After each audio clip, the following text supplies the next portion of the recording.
mën a wax naka nga gisee boobu taxawaay ndax ba tey Ousmane Sonko mu ngi ci xolu nii ni jàpp nañu ni war mën a nekk premier ministre ba li nga xam ne nag moom mooy le président de la République Bassirou Diomaye Diakhar Faye décider autrement. Bon man question bi may njëkk a posé mooy vraiment comme yow ni nga ko xamee ci man Ibrahima aussi ci plateau bi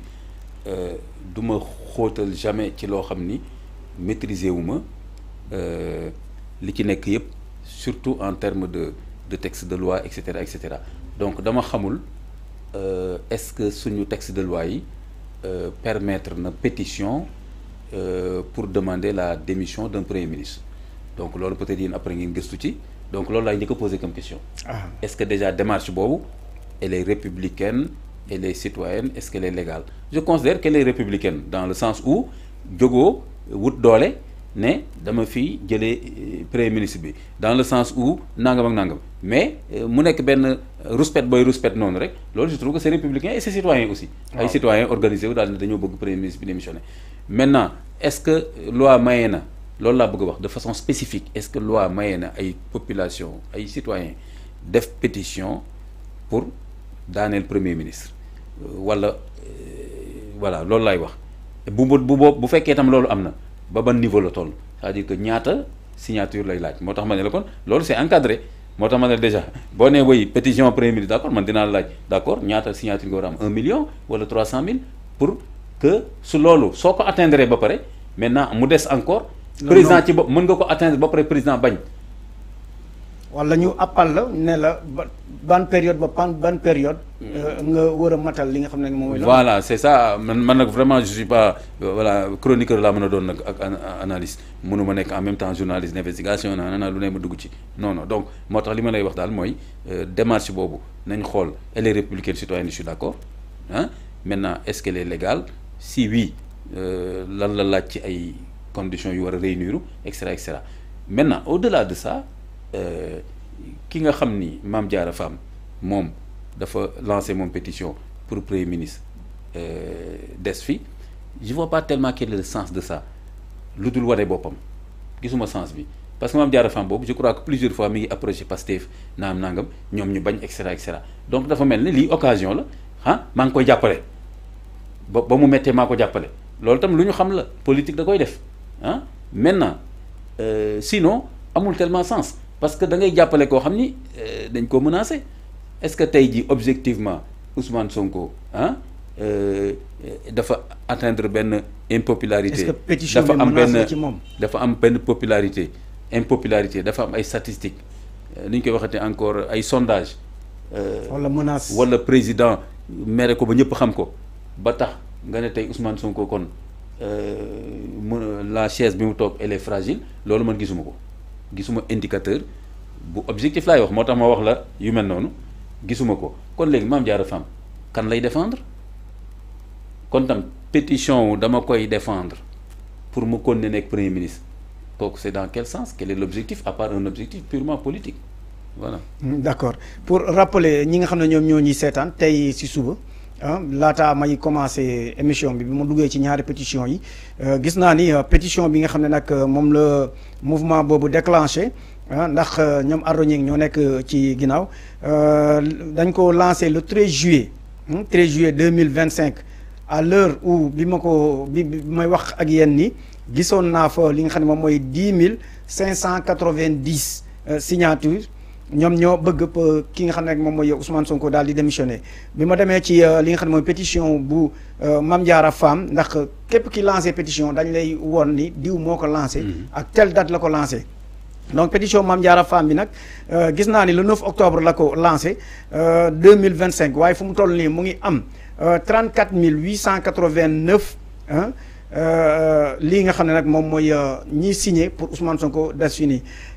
13h37 laa xool lii nga xam ne nag moom mooy ñaari pétition yi c'est comme imam ni mu ko waxee rek est-ce que am na li nga xam ne nag moom la loi santaane par rapport ak nombre de pétitions boo ko matalee dinañu wax ki nga xam ne nag moom nga bëgg mu jugee ci postam mu daal di fa jóge mais est-ce que loolu loolu dégg nga mus nga ko dégg ci li nga xam ne mooy pays européen parce que lu ci bëri ñun dañuy daal di copier li nga xam ne mooy Europe. waaw dana fay am effectivement mais nag tout dépend ci effectivement dëkk bu nekk ni nga organisé ci wàllu boobu xoolal par exemple pays européens yi moom sondage rek mën na la daaneel xam nga tey François Mitterrand. sondage rek taxoon na mu ne jarul may dem candidature deuxième mandat. Hollande sondage yi dafa génn rek mu ne jarul mu ne du ma nekk candidat jéemul sax essayer nekk candidat ndax sondage rek defaguñu woon élection deful campagne deful dara ñoom dañuy def loolu pétition tam ñoom dañ koy jëfandikoo ci lu bëree bëri xaw ma nag par exemple boo jëlee France est-ce que egg nañ ba ci pétition pour daaneel premier ministre man daal li ma ci xam ay motion de censure laa ci gën a xam mooy député yi ñoo mën a daaneel un premier ministre amaa ay citoyens rek def ay pétition pour imposer premier ministre mu démissionner ça c'est je pense très problématique parce que tey jii comme ni ma la ko wax à part loi wax ko mais sinon même loolu su ko loi waxee tamit ça peut être très dangereux ci poste premier ministre parce que premier ministre mooy koo xam ne xoola président moo ko nommé maanaam président nommé ko ba pare ay citoyens dàqalu ko y a un problème de cohérence c'est-à-dire kon président day nommé benn premier ministre boo xam ni citoyens yi mën nañ ko ni dégage président wutal keneen